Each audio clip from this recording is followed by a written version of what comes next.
खराब किस्मत कैसे हो सकती है आपकी? इतने सारे कुंवर खड़े हैं आपके सामने और आपने वरमाला भिखारी को डाल दी।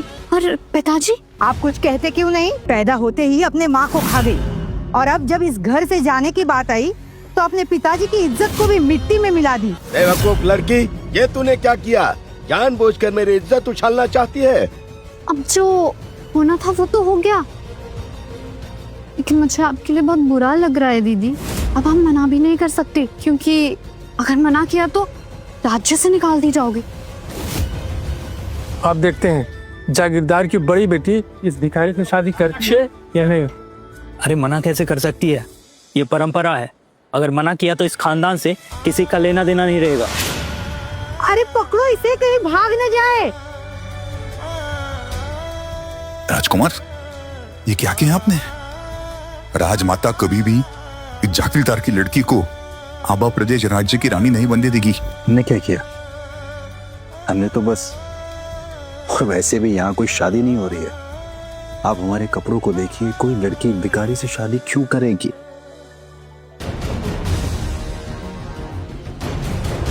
इस प्रथा को मना नहीं कर सकते। पिताजी को देश निकाला मिल जाएगा। वैसे भी हम किसी राजकुमार से भी शादी नहीं करना चाहते। बड़े घर में हम सिर्फ एक गुड़िया बनकर रह जाएंगे। क्या करना चाहिए? मना करने की सोचना भी मत। हम आपसे शादी करने के लिए तैयार हैं।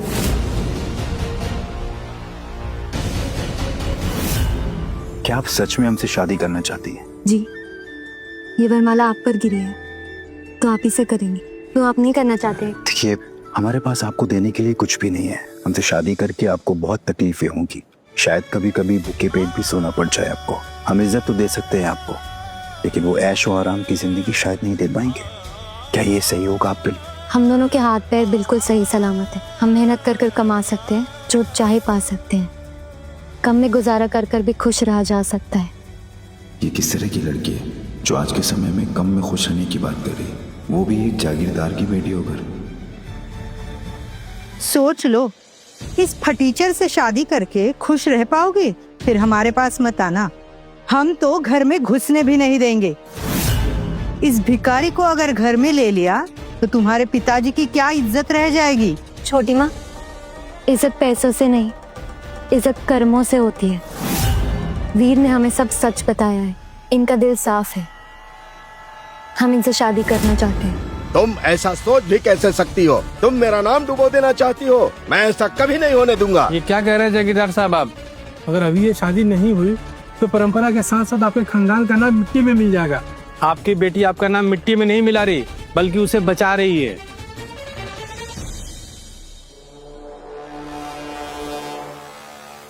एक बात बताओ, तुम्हारे पास और कोई कपड़े हैं या फिर शादी में भी यही पहन के आने वाले हो? और हाँ, अगली बार मेरे पास खड़ा होना है ना तो नहा कर आना। दीदी, मैं कह रही हूँ, ये शादी करके ना बहुत पछताओगी आप। फिर मत कहना। मेरी शादी ना प्रताप खानदान के युवराज सिद्धार्थ से हो रही, और तुम बनोगी भिखारी। लेकिन अब तुम्हारी बारी। जिस युवराज से शादी करने के लिए आप इतना उछल रहे हैं, आप उनकी असलियत जानते नहीं हैं। पर आपको तो कोई तकलीफ नहीं होगी, क्योंकि प्यार करना तो आप भी नहीं जानते। तुम्हें सिर्फ हैसियत और ऐशो आराम दिखता है।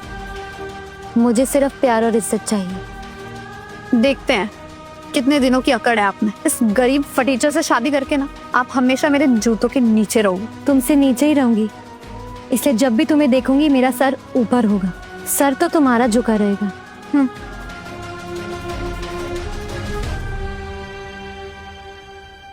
3 दिन बाद यहीं आ जाना, उस दिन हमारी शादी होगी।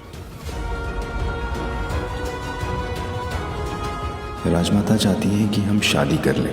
ये लड़की दिल की अच्छी है। अगर हमने इससे शादी कर ली तो कम से कम एक ऐसी लड़की से शादी करेंगे जो हमसे शादी करना चाहती, ना कि हमारी राजगद्दी से।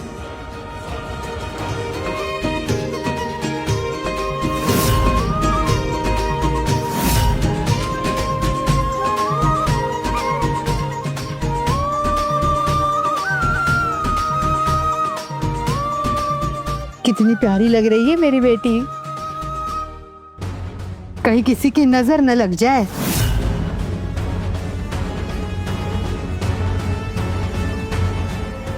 देखा आपने, मेरी बेटी देविका के लिए शादी के तोहफे आए हैं। इतने सारे गहने आए हैं। सुना है 3-4 एकड़ जमीन भी मिली है, लेकिन कुमारी मृणालिका को कुछ नहीं मिला।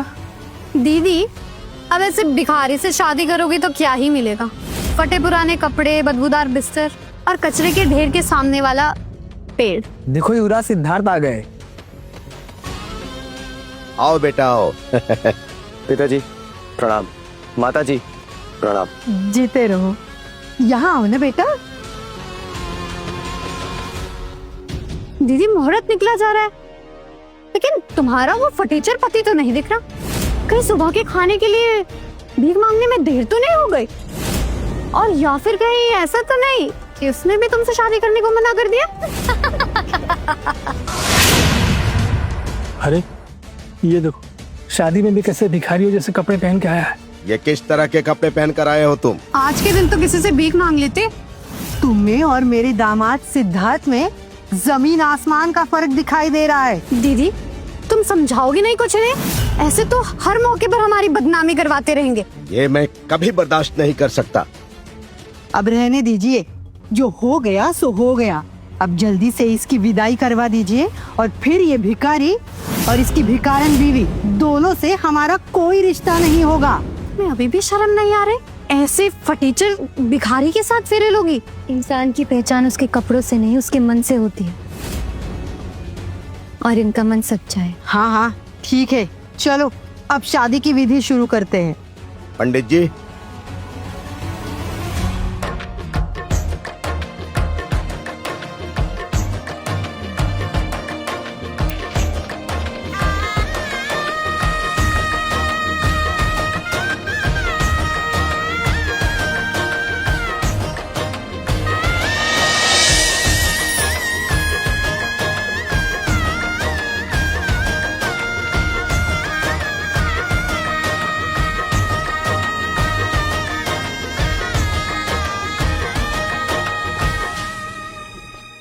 अब ये मत कहना कि अपनी बीवी को तुम पैदल लेकर जाओगे। क्यों नहीं, अब सारी जिंदगी ऐसे ही तो मेहनत करनी है, अभी से शुरू कर सकते हैं। और हाँ दीदी, पिताजी का इस तरह से दिल दुखा कर जा रही, दोबारा कभी शक्ल मत दिखाना है आपने। हाँ, आज से तुम्हारा इस परिवार के साथ कोई रिश्ता नहीं होगा। विदाई लो और जाओ अपने भिखारी पति के घर। मृणालिका, चलिए घर चलते हैं।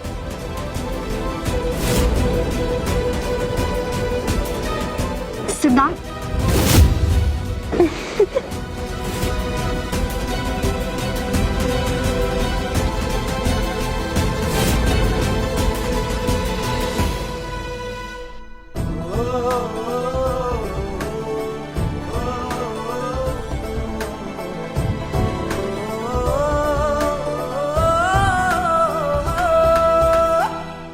राम,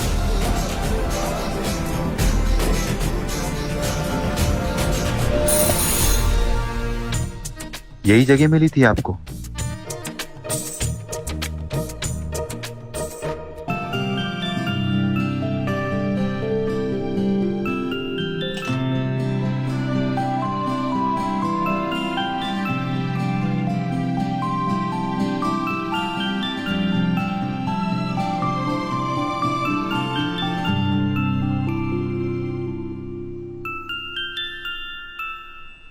इतना छोटा घर, ऐसे घर में कोई कैसे रह सकता है?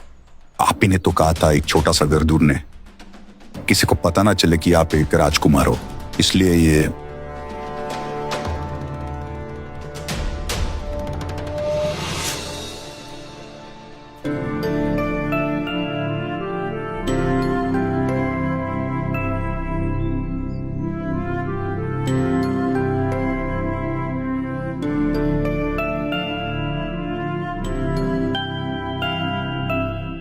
माफ करिएगा, हमारा घर बहुत छोटा है। छोटा है पर हमारा है, और कम से कम सर पर छत है। लोगों के पास वो भी नहीं होता। अब यही हमारा संसार है, और अब हमारी चिंता मत करिए, इसे तो हम साफ सुथरा करके मकान से घर बना देंगे।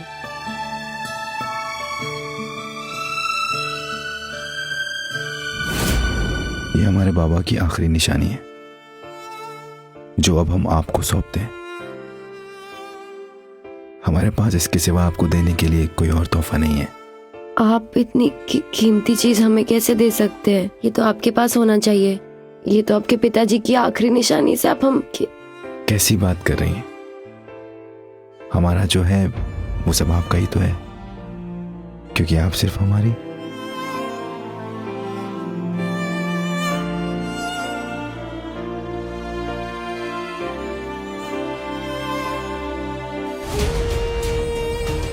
राजमाता, मेरे राजकुमार वीरेंद्र ठीक तो होंगे ना? बचपन से मैं उनकी प्रतीक्षा कर रही हूँ। घबराओ मत बेटी, सेना प्रमुख बलदेव राजकुमार के साथ ही हैं, तो उन्हें कुछ भी नहीं होने देंगे। वो जैसे ही लौटेंगे ना, मैं उनके कान पकड़कर तुम दोनों की शादी करवा दूंगी, ठीक है? राजमाता की जय हो। खबर मिली है कि राजकुमार वीरेंद्र चंद्रवान राज्य में है और उन्होंने वहाँ शायद वहाँ क्या? बोलो। किसी और से शादी कर ली है।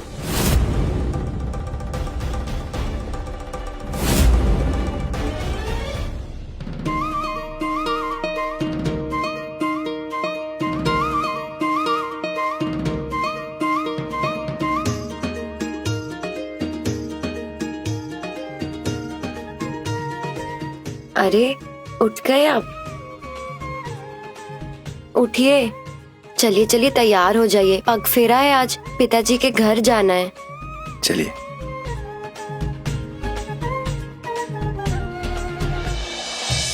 सुनिए, ये देखिए, हमें महादेव के मंदिर से कुछ पत्थर मिले हैं।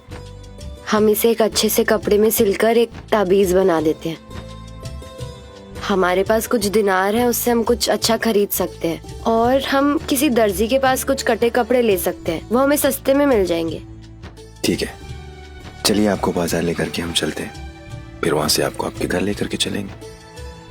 चलिए। राजकुमार की जय हो। ये सब आपको ऐसे क्यों? नहीं, हमसे नहीं, ये सब तो बलदेव से मिलने आए। क्यों बलदेव? हाँ, वो मैं कभी राजमहल में नौकरी करता था, तो ये सब मेरे वहां दोस्त हो गए। उठो उठो, हम सब दोस्त है ना। अब मिनालिका, क्या आप अकेले बाजार जा सकती हैं? अब देखिए ना, घर में मेहमान आ गए तो हम दोनों का ऐसे। हाँ हाँ, घर आए मेहमानों को कोई तकलीफ नहीं होनी चाहिए। हम चलते हैं। अपना ख्याल रखिएगा। हाँ।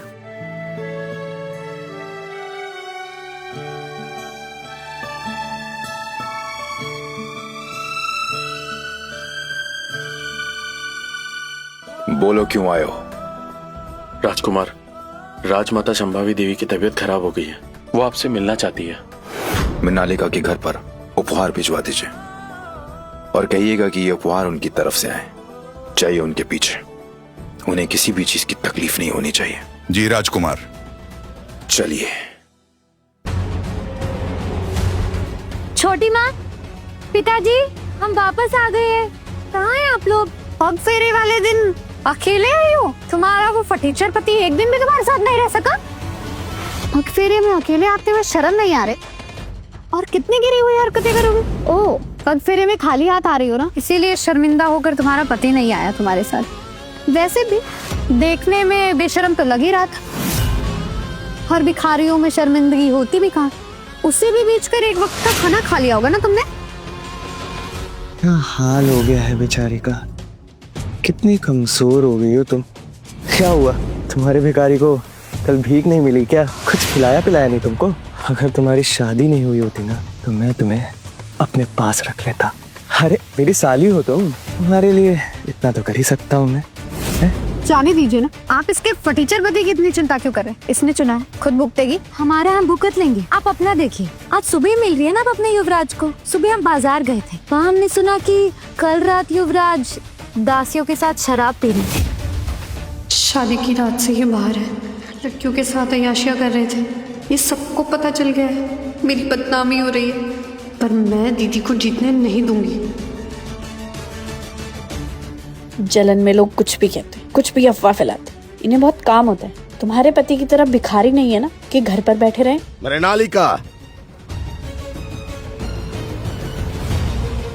तुम यहाँ क्या कर रही हो? मैंने तुमसे कहा था ना कि कभी अपनी शक्ल मत दिखाना। तुमने एक भिखारी से शादी की है, अब तुम्हारे लिए इस परिवार में कोई जगह नहीं है। पिताजी ऐसे मत कहिए, बेचारी कहाँ जाएगी, कभी कभी तो आ ही सकती है ना। हाँ, रोज रोज का आना जाना हमारे परिवार के लिए अच्छा नहीं, लेकिन 2-3 साल में तो एक बार मिलने आ ही सकती है। वैसे माँ पिताजी के लिए कुछ लाई नहीं, खाली आप आई हो। ये हमने मंदिर के पत्थर से बनाया है।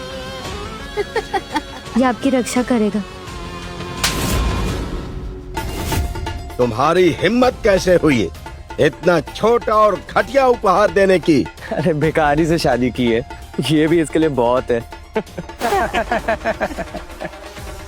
प्रणाम। राजमहल से तोहफे आए हैं। मंत्री जी कह रहे हैं उदय सिंह राठौर की बड़ी बेटी की तरफ से पगफेरे के लिए तोहफे आए हैं।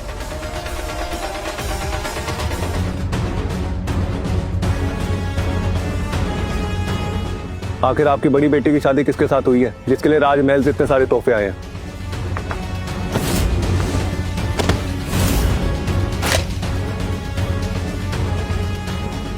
ये तोहफे जरूर राजकुमार ने भिजवाए होंगे। इतने सारे तोहफे, पर सबको पता है कि मृणालिका ने एक भिखारी से शादी की है, तो फिर उसके तरफ से राजमहल से कैसे तोहफे आ सकते हैं? हो सकता है ये सारे तोहफे देविका के लिए आए हो। आखिर देविका ने युवराज सिद्धार्थ से विवाह किया है और युवराज सिद्धार्थ के बड़े भाई जयपाल प्रताप वो राजमहल में मुख्य सलाहकार है। हाँ हाँ, ऐसा ही हुआ होगा। पिताजी ये तोहफे मेरी तरफ से ही आए हैं। अब मेरी तरफ से तो 2 तोहफे हैं दीदी। तुम ये घटिया सा ताबीज दोगी पिताजी को? पिताजी की इज्जत की कोई परवाह नहीं तुम्हें? तोहफे की गिनती नहीं, उसके पीछे देने वाले की सच्चाई और भावना देखी जाती है। चुप हो जाओ। एक तो भिखारी से शादी करके हमारी गर्दन झुका दी और अब यहाँ खड़ी होकर प्रवचन दे रही हो तुम। पिताजी, क्या आपके लिए आपकी बेटियां सिर्फ सम्मान और पद प्राप्ति के लिए होती हैं? आप चाहते थे हम ऊंचे पद के व्यक्ति से विवाह कर लें ताकि आपको सम्मान और महंगे तोहफे मिल सके। क्या आपकी नजर में आपकी बेटी का अस्तित्व सिर्फ इसी के लिए है? बदतमीज लड़की। मैं इनके सामने राजकुमार की असलियत नहीं आने दे सकता और मुझे राजकुमार तक ये खबर पहुंचानी होगी कि यहाँ पर राजकुमारी मृणालिका के साथ कैसा बुरा व्यवहार हो रहा है। ये हार तो राजघराने का लगता है। हाँ,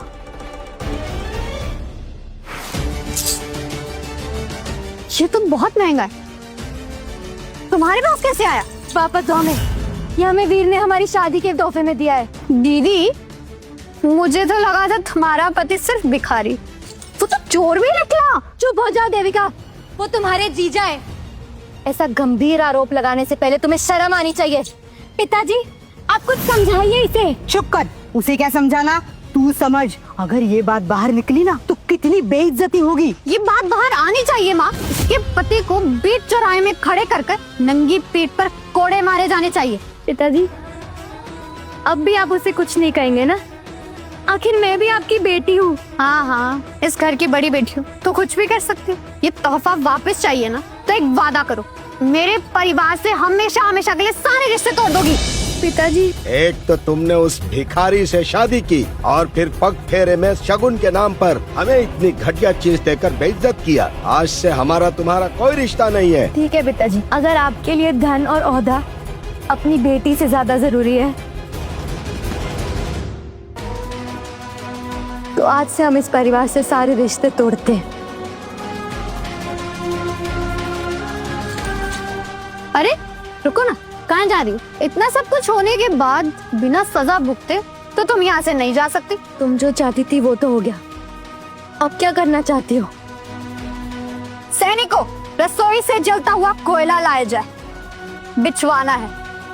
मृणालिका को उस पर चलना होगा। राजकुमार,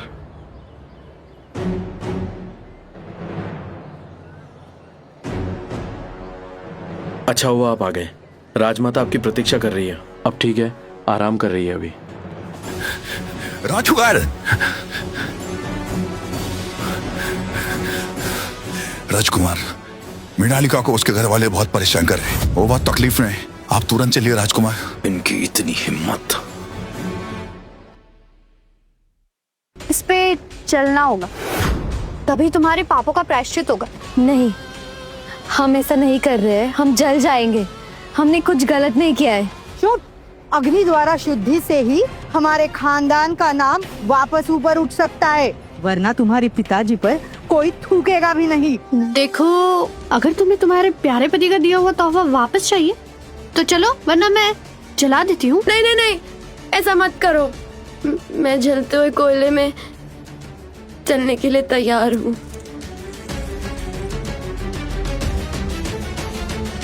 अरे आखिर ऐसा क्या है उस भिखारी में जो तुम इस कोयले पर चलने के लिए तैयार हो गई?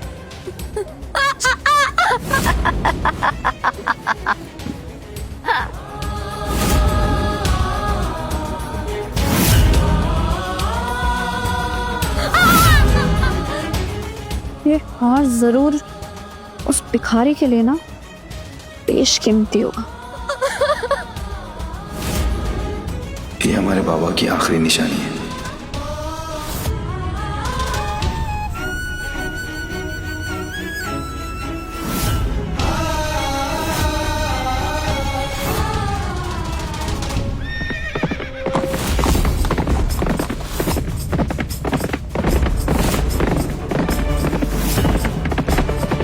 निकाल आ रहा हूं मैं, मेरा इंतजार करो।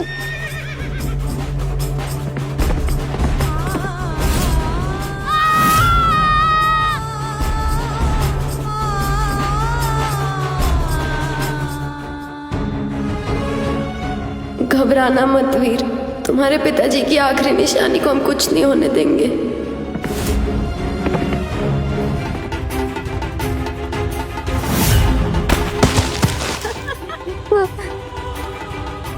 देविका, अब तो मेरा हार दे दो। अच्छा, आओ फिर रेंगते हुए और ले जा। आओ ना। भले हमारी जान क्यों ना चली जाए, हम तुम्हारे दिए हुए इस हार को सही सलामत वापस हासिल करेंगे। लो।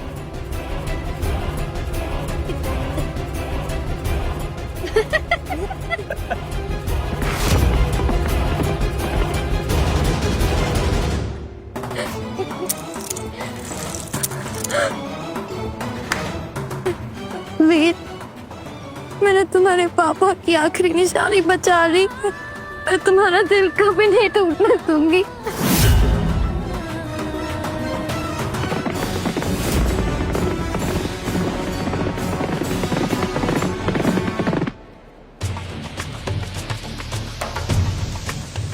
तुमने एक फटीचर भिखारी से शादी की और मैंने प्रताप खानदान के युवराज से, लेकिन फिर भी तुम मुझसे ज्यादा खुश कैसे? मैं ऐसा नहीं होने दूंगी। तुम्हारे इस खूबसूरत चेहरे को जला दूं तो क्या फिर भी तुम्हारा वो फटीचर पति तुम्हें अपनाएगा? हाँ, तुम जैसे गिरी हुई औरत को प्यार करेगा? बोलो। हाँ, तुम्हारा ये चेहरा ना आज जला ही देती, कोई भी खुशी तुम तक कभी नहीं पहुंच पाएगी। क्यों मुझसे इतनी नफरत करती हो देविका? मैंने बचपन से तुम्हें अपनी बहन जैसा प्यार किया, कभी कोई भेदभाव नहीं किया। फिर क्यों? कि बचपन से इस पूरे घर में सिर्फ तुम और तुम्हारी माँ का, मरी हुई माँ का साया हमारे सिर के ऊपर रहा है। अभी मैंने प्रताप खानदान में शादी की, सिर्फ तब से पिताजी मुझ पर गर्व करने लगे। उससे पहले सिर्फ तुम थी हर जगह, लेकिन अब मैं ऐसा नहीं होने दूंगी। इस परिवार के साथ इतना खिलवाड़ करके तुम कैसे खुश रह सकती हो? तुम्हें सजा जरूर मिलेगी। इंतजार किस चीज का? जला दो उसका चेहरा। ये इसी लाए थे। देविका रुक जाओ, मैं यहाँ से बहुत दूर चली जाऊंगी, मैं तुम्हारी जिंदगी में नहीं आऊंगी। खुशी से तो तुम्हें यहाँ से वैसे भी मैं जाने नहीं दूंगी, बर्बाद होकर जाओगी तुम। देविका बेटी, ये कुछ ज्यादा ही हो रहा है। आप चुप रहिए। आपने ही सर चढ़ाया था इसे, इसीलिए आज ये दिन देखना पड़ रहा है। अगर सजा नहीं दी ना तो आगे भी आपका सर ऐसे ही झुकवाती रहेगी। तुम ऐसा नहीं कर सकती हो देविका। कर सकती हो। मैंने कहा था ना तुमसे, भिखारी से शादी करोगी ना तो मेरी चूटी के नीचे ही रहूंगी। मैं जब चाहे मैं तुम्हें किसी भी वक्त कुचल सकती हूँ। राजकुमार वीरेंद्र पधार रहे हैं।